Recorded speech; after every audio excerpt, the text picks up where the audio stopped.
Imagine standing in a room full of people. Conversations fill every corner. Laughter echoes across the room. Voices overlap as if the whole world is speaking at once.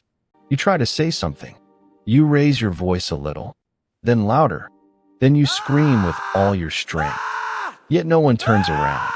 Not because they can't hear you, but because, to them, you simply don't exist. As if you were transparent, walking among them unnoticed.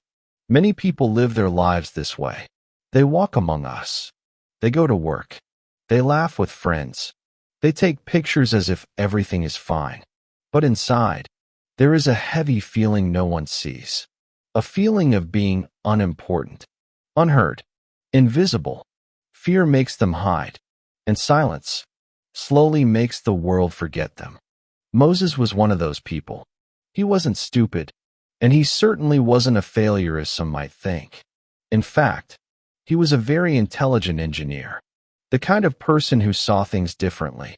When others saw a problem, he saw the beginning of a solution. When everyone else faced a dead end, his mind started drawing a new path. His notebooks were filled with sketches, equations, ideas, and plans for projects that could change many things. Big ideas, but they remained small, inside his head. Why? Because the problem wasn't his mind. The problem was his voice. Every time he tried to speak, his heart would start beating faster. The words would dry up in his throat, as if an invisible hand was squeezing his voice. And in the end, he always chose the easiest option, silence. And so, his voice remained trapped behind a wall called fear. During meetings, Adam would sit quietly at the end of the long table. The manager spoke with confidence. Employees exchanged ideas. Voices rose. Opinions collided. And many times, the best idea in the room existed inside Adam's mind. He could see mistakes before they happened. He could see where the project might fail. And he could also see how easily it could be fixed. But when the moment came, when he should speak, he froze, holding his pen, looking down at the table, choosing silence. Not because he didn't know what to say, but because he feared what might happen after he said it. And over time, the world learned something simple about him. This man would never interrupt, would never demand his right, and would never defend himself. Then something happened that Adam never expected. Something small on the surface, but it broke something deep inside him. One day, a coworker stood in front of the executives. He was presenting a major project. The project looked incredible. The designs were precise. The plan was smart. The ideas were brilliant. But with every slide in the presentation, Adam's heart started beating faster because he recognized those ideas. Not just recognized them, he created them.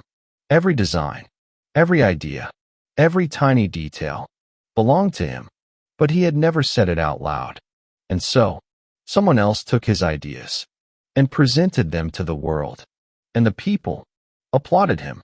Adam sat quietly in the corner of the room, clapping along with everyone else.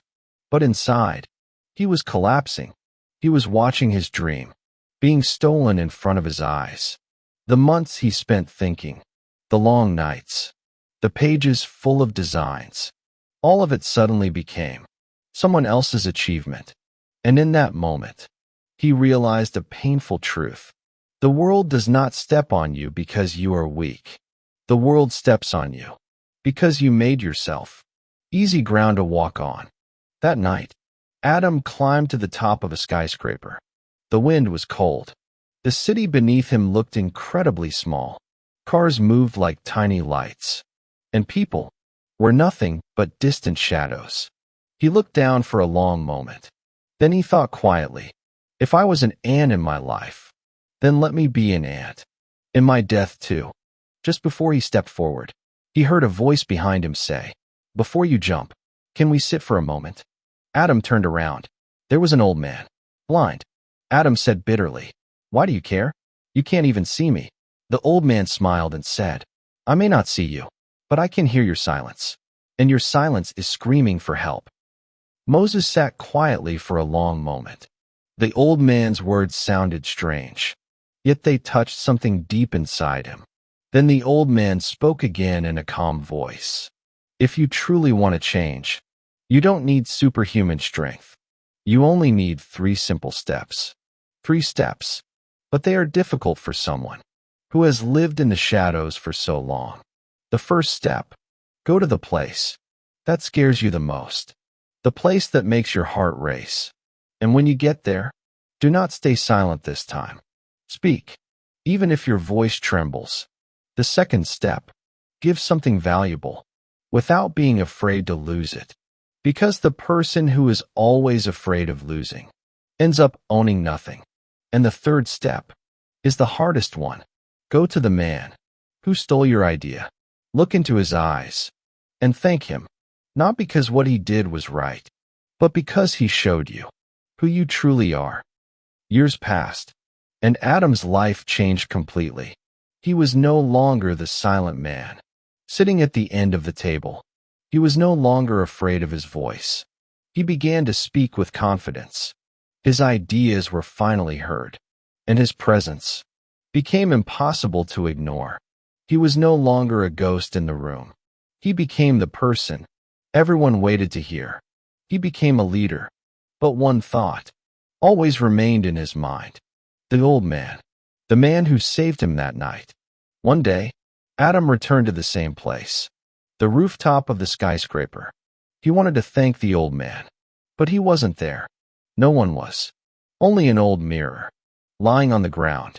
Adam walked toward it slowly, and saw words written across it. Simple words, but they changed everything.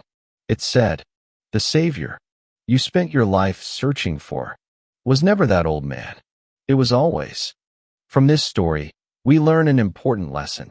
Even if people let you down or steal your ideas, stay calm and let your actions speak louder than words. Your true strength shows in how you respond, not in what others do. If this helped you, don't forget to hit like to share this message with anyone who needs to hear it.